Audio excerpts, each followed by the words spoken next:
นนี้เป็นทุ่งนาเก้าทุ่งนาเหืออลังการงานสร้างอะไรสูง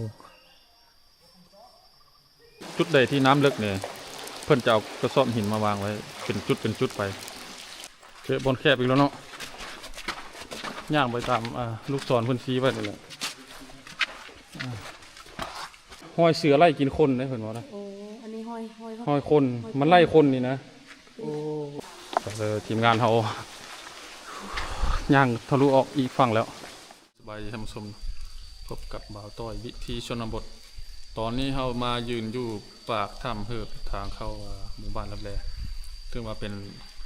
บ้านที่มีทางเข้าออกทางเดียวท่านผู้ชมคือว่าคือต้องลอดถ้ำเข้าไปเท่านั้นท่านผู้ชมช่วงนี้เรามาหน้าฝนน้ำก็ยักสูงแน่แต่ว่าเราซีย่างตามกระสอบที่เพิ่นวางไว้เข้าไป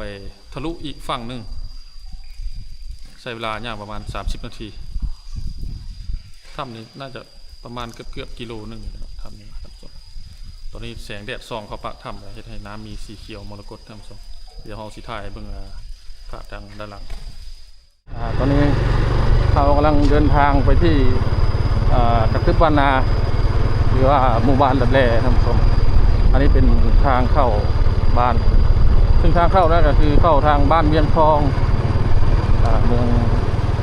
เขตเมืองปักกระดิ่งนะเป็นเขตเมืองหินบูนแขวงคำม่วนอ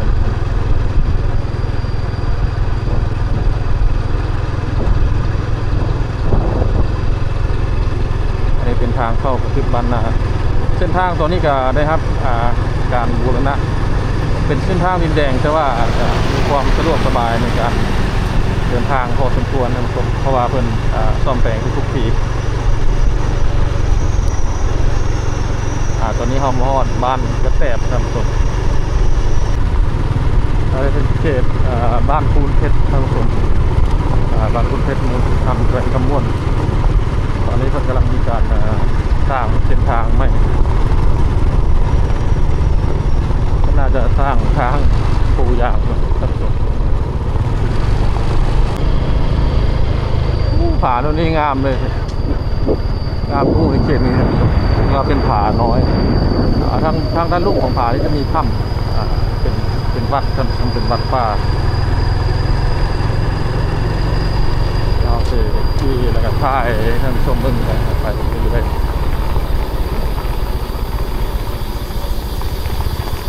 นี่เป็นวัดป่า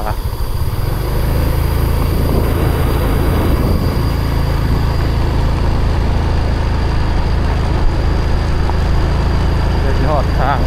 เข้ากระตึบแล้วสำหรับหลายคนที่บอกเคยมาก็อาจจะหลงทางสำหรับกระตึบนี่บ้านนาหรือว่าบ้านลำแลเนี่ยเข้าทางบ้านเวียงทองนะครับเมื่อมาห้อนี้ก็ต้องเลี้ยวขวาถ้าไปตรงก็ไปอีกบ้านหนึ่งนะไม่ต้องเลี้ยวขวาเข้ามาจะไปสู่บ้านนาคกเก้าตอนนี้กลายเป็นบ้านทางไปแล้วทางชมตอนนี้เราเข้าสู่เขตบ้านนาคกเก้าซึ่งว่าเป็นบ้านทางเป็นทางผ่านเข้าสู่กระตึกบ้านนาลับแลเมืองลาวหรือว่าหมู่บ้านลับแลคือว่าบ้านนี้แต่ก่อนเนี่ยเป็นชุมชนใหญ่เลยแต่ว่ามีการสร้างเขื่อนเพื่อจะไปส่งย้ายออกแต่ว่าบรรยากาศสวยงามของบ้านเนี่ยต้นพร้าวหลาย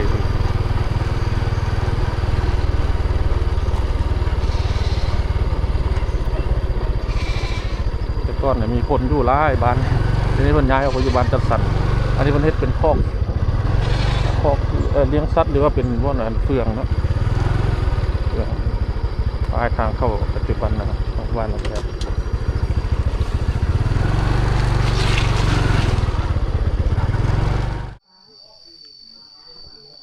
ตอนนี้ทีมงานเขามาฮอดท่าน้ำบ้านนาคกเก่าท่านผู้ชมบ้านนาคกอันนี้เป็นเขตเมืองคูนคำแขวงคำม่วนเป็นจุดข้ามเรือที่ว่าไปบ้านเริ่มแรกต้องได้ข้ามเรือนี่เป็นท่าน้ำบ้านนาคกเก่าตอนนี้เพิ่นย้ายออกไปอยู่บ้านจัดสรร บรรยากาศน้ำขุ่นขนาดเนาะฝนตกทางผู้ให้เขาเฮ็ดทางเขาปิดทางเลยเนาะทางผู้ให้มันเฮ็ดทางไม่มันคุ้นละใหญ่เดินทางไปนะ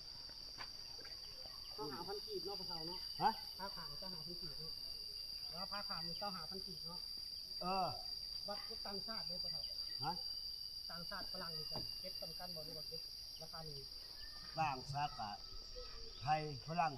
35,000กีบโอ้ก็บ่ได้ลืมกันหลายเนาะ10,000กีบขึ้นเลยบ่นี่เฮาเลยเจ้าเขียนคิดไว้หั่นโดยเราจะขึ้นเรือข้ามน้ำเห็นบุญโอ้มีคนสัมปทานเนี่ยเนาะมีนายบ้านช่วงนี้เราว่าสิกลับคือกันบ่จ่อยสิกลับแล้วก็เปลี่ยนใจเข้ามาเพื่อบ่ได้ไปได้มาแล้วได้บ่จ่อยเฮาต้องได้ไปเนาะตั้งใจว่าสิไปเด้เฮาได้นั่งเรือแล้วให้ตั้งใจว่าสิไปต้นลำแรกแล้วจะมาบ่จ่อยไปได้มาเฮาสิพาไปเปลี่ยนคนละแล้วกัน2ชุดถึงบรรยากาศเนาะ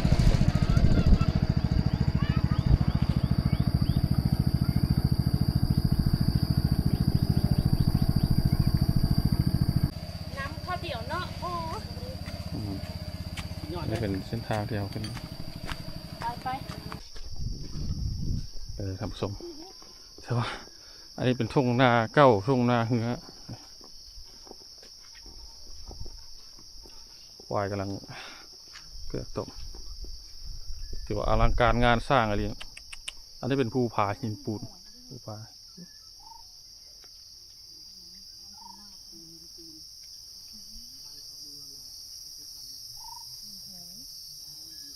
ชุดยอดซากลังเนี่ยเป็นภูผาหินปูนท่านผู้ชม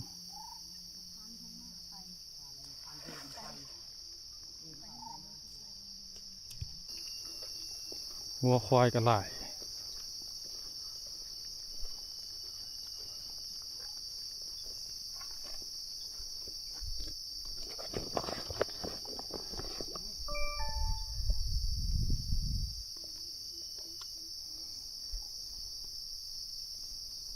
เดี๋ยวทีมงานเขาสิถ่ายรูปไปนำท่านผู้ชม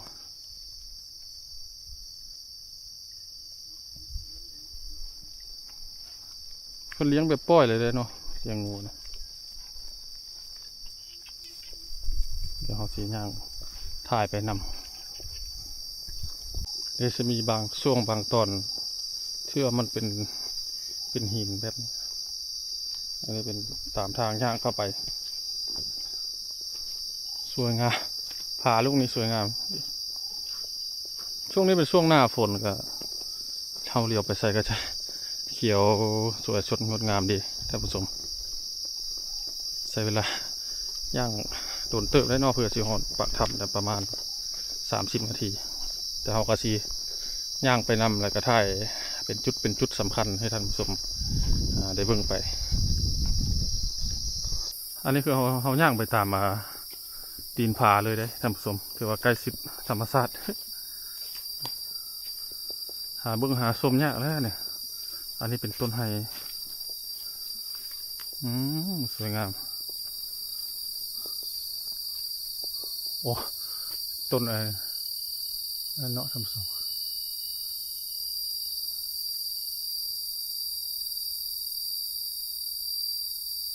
ทิวทัศน์สวยงามมันใกล้ชิดหน้าผาโอ้บอลนี้คักขนาดนั้นเลยย่างหลอดหินไปเลยผจญภัยถ้ำรับแลนั่นบ่าย3เลยเขาเข้ามาเนาะ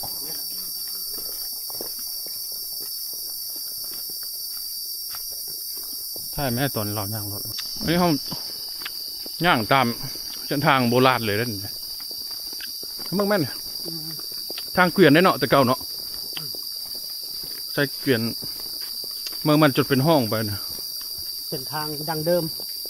แต่ก่อนตะกี้ทางงัวทางเกวียนทางเกวียนที่เขายางกับบ้านมันเป็นหลุมไปนี่แหละเนาะทุกคนกับพระชุดยอดเลยจะได้ทีมงานทำบริมาเนาะโอ้สุดยอดเลยความงาม คุ้มค่าเนาะมึงมีบอนนอนมือแรงก็ได้ นั่งอยู่ต้นที่ล้างเหือนเพิ่นก็ยังดีผมเลยมา สวยงามมันนี่เป็นศาลาเพื่อนสร้างไหมทรงก็เข้ากับบรรยากาศดีทรงแต่ก่อนยุคแรกๆเข้ามานี่เป็นศาลาไม้แต่ว่าสร้างป่าลงมาทำลายเพื่อนก็มาทิมแล้วก็สร้างไม้เลยท่านผู้ชม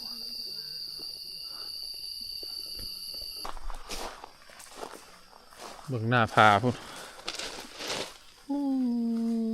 อลังการงานสร้างอะไรสูงเป็นกำแพงเบื้องเหลียวคนเหลียวเห็นคนน้อยๆท่านผู้ชมเหลียวเห็นคนน้อยๆเลยอันนี้ทีมงานเข้ามามีคนออกมาจากปากถ้ำเรื่อยๆ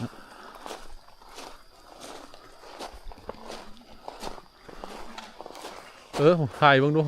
กำแพงยักษ์ สุดยอดเลย กำแพงเถอะวะ คือกำแพงยักษ์เลยนะเบ้างดูหางต่อเนาะ ทางต่อวะเนี่ยนะ ต่อหูเสือนะ ว้าเอากระทุนยิงนี่เนาะเอาหนังสติ๊กยิงให้มันตกลงมาเนี่ย เป็นอนุรักษ์ได้ เป็นหลักไว้โอเค นักท่องเที่ยวมันเสียดายถ่ายโบทันตอนเพิ่นออกมาจากถ้ำนี่แหละปากถ้ำโอ้ที่ว่ามีความพิศวงนี่ฝนตกน้ำกำลังย้อยลงมาปากถ้ำเดี๋ยวเราสิย่างเข้าไปทางในตามกระสอบนี่เป็นกระสอบหินที่มันเรียงไว้ให้น้ำมันตื้นขึ้นมาให้คนย่างเข้าออกได้สะดวกสบายครับอันทีมงานเรามาทำกัน3 คน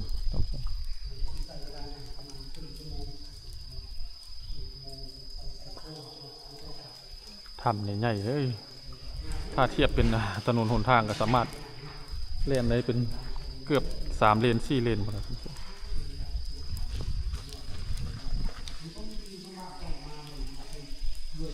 น้ำใสเย็นจนเห็นพื้น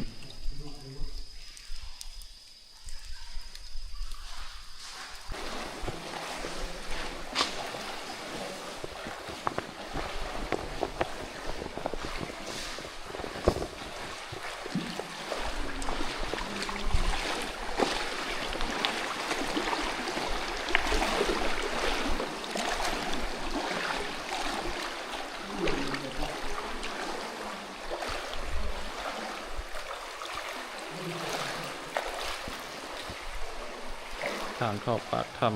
ำอันนี้คนอื่นมาทำเพื่อเป็นประตูสู่กระตึบบานนารับแลเมืองลาวหรือว่าอารันรัตนา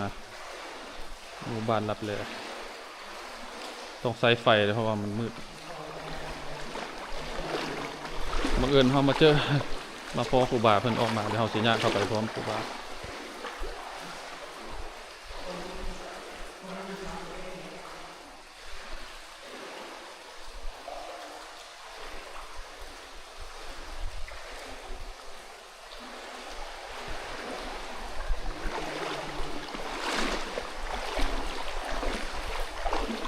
การย่างนี่เขาจะย่างตามกระสอบหินท่านผู้ชมสังเกตเบื้องอันนี้คือกระสอบหินที่ประชาชนเพิ่นเอามาเลี้ยงไว้เพื่อให้เราย่างสะดวกบ่ให้น้ำมันลึกเกินไปเพราะว่าปกติแล้วช่วงหน้าฝนนี่น้ำจะลึกตามปากถ้ำจะต้องย่างตามกระสอบหินแบบนี้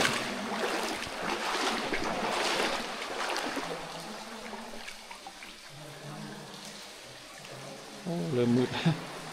ทีมงานเข้าไป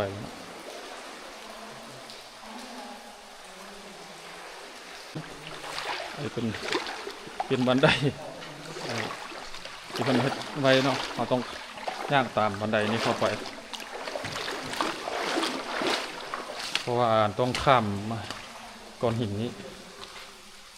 เป็นบันไดไม้ที่ประชาชนเป็นมาสร้างไว้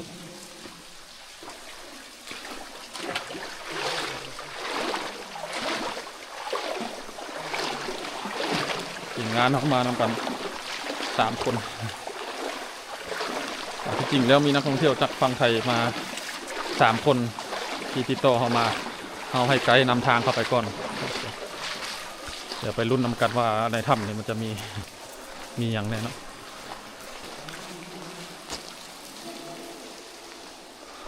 ปากถ้ำนี่เป็นป้องทะลุไว้เนาะปากถ้ำที่เราเข้ามาสังเกตเบื้องจุดใดที่น้ำลึกเนี่ยเพื่อนจะเอากระสอบหินมาวางไว้เป็นจุดไปเราต้องค่อยๆย่างไปตามนะถ้าตกจากกระสอบนี่ถือว่าน้ำลึกหลาย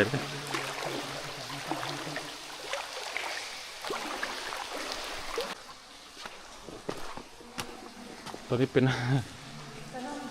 คล้ายๆว่าเป็นเหวสูงเลิกเติบไปเนาะเพิ่นก็เฮ็ดบันไดให้เราข้ามไป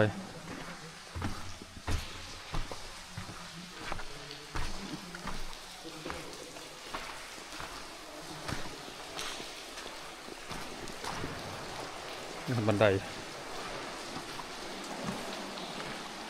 ตัวใดเก้าเพิ่นก็มาซ่อมแซมไป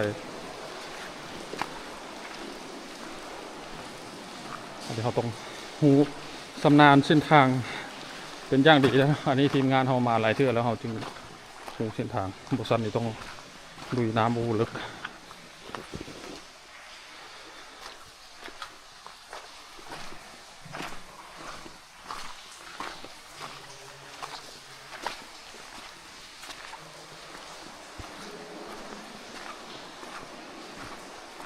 จุดนี้ก็มีบันได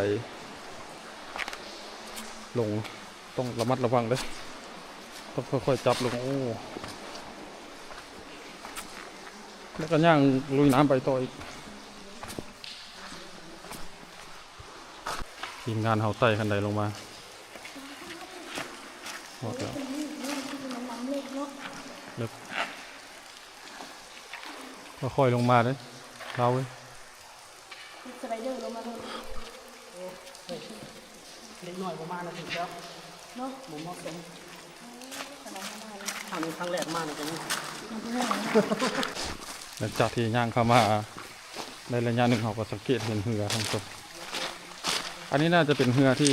ประชาชนหรือชาวบ้านเพิ่นใช้ขนเครื่องเขาออกช่วงฝนหน้าฝนน้ำขึ้นหลายแล้วเพิ่นก็ใช้เรือนี้ขนเครื่องเข้าไปคนกับขี่เรือจักเข้ามาบุษันเพิ่นก็ย่างลุยน้ำมาเลยคนลอยน้ำมาเลยแต่เรือนี้เพิ่นก็เครื่องเพิ่นก็เอายองใส่เรือนี่แหละก็เอาคนลากมานะเห็นบ่คนเจาะโหคนย่างไปก้อนแล้วก็สู้ไปขนาดคนน้ำในลายนี่ลายนะคนนี้ในย่างได้บ่ได้ลอยเอาเพิ่นเอาเรือจักเข้าห้องในเลยแหละแต่ว่าคนนี้ลอยเอาก็ได้ย่างก็ได้อันคนในบ้านนี่เพิ่นก็ลอยเลยแหละเพิ่นชำนาญเลยแต่พนักงานนี่ต้องนักสู้เครื่องขี่เรือใส่เรืออันนี้น่าจะเป็นเรือเพิ่นใส่ขนเครื่องเข้าออกคนปูนคนยังอะไรไปสร้างวัดถ้ามาฮอดบริเวณนี้ถ้ำก็จะแคบหน่อยหนึ่งต้องได้ย่างเลาะถ้ำไปแต่ก็วิทย์หัวคนพอดีวิทย์หัวคนนะวิทย์แล้วอยากแคบหน่อยหนึ่งบอกต้องได้ย่างเลาะถ้ำมา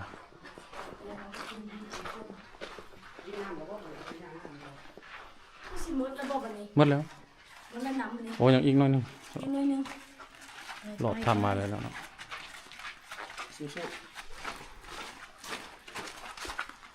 เสียงน้ำเลยยังน้อยนึงเจอบอลแคบอีกแล้วเนาะย่างไปตามลูกศรพื้นที่ไว้เลย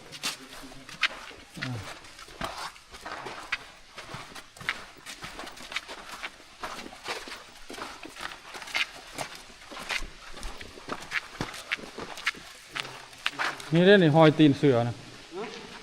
นี่เพิ่นว่ามีหอยตีนเสืออีกนี่หอยตีนเสืออันนี้หอยตีนคนแต่โอ้ยหลายร้อยพันปีแล้วอันนี้หอยตีนเสือป่ะตัวนี้แม่นมันยังอยู่เนาะคือหอยดีแต่แม่นเลยเอาหอยเสือไล่กินคนได้เพิ่นว่านะโอ้อันนี้หอยคนมันไล่คนนี่นะ โอ้ ปุ๊บเนาะคนปุ๊บ คือสิมาทันอยู่นี่แหละจำเบิ่งนี่อันนี้เบิ่งได้คล้ายๆหอยตีนหอยตีนเบิ่งซ้ายเนาะเด้อนะ มีโพดสิ หอยตีนเสือเพิ่นใหญ่เด้ ใหญ่ เสือ และสมีนะ ตัวเสือแท้นี่ใหญ่ เสือโคร่ง ซ้ำอันถ้วย ซ้ำติ๊บเข้าเนาะเสืออะไรอันนี้หอยตีนเสือตำนานเพิ่นเว้านั่นน่ะท่านผู้ชมถือว่าหลังจากที่เฮาย่างมาช่วงระยะหนึงก็ตอนนี้ใกล้สิฮอดทางปากถ้ำทางออกตัวนี้เป็นช่วงปากถ้ำที่แคบที่สุดนี่เนาะเป็นแคบพอดีลมทน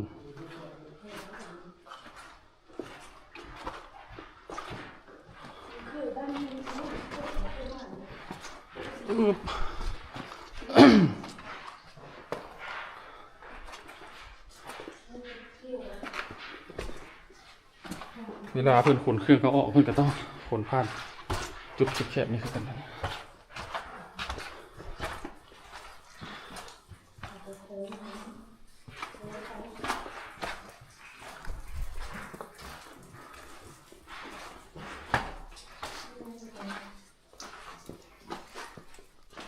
ทีมงานเขาเคยสอบถามมาประชาชนหรือชาวบ้านเพิ่นเลยเพิ่นว่าเวลาเพิ่นขายควายเนาะเพิ่นจะจูงออกผ่านทางถ้ำช่องแคบๆนี่เนาะจะมีพ่อค้ามาซื้อควายบ่น่าเชื่อว่าสิลมตัวควายนะแคบๆนะเพิ่นว่าจูงออกง่ายๆสบายลมตัวควายเสร็จเนาะแคบๆตัวนี้เฮาก็ได้สิฮอดทางออกแล้วโอ้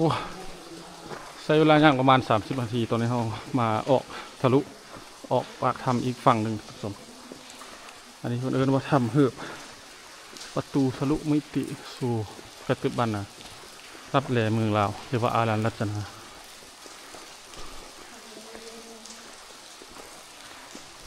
ข้างนอกฝนตกหรือบ่นะน่าจะหยุดแล้ว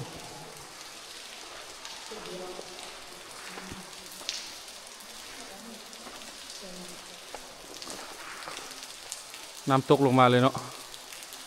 ถ้ำหัว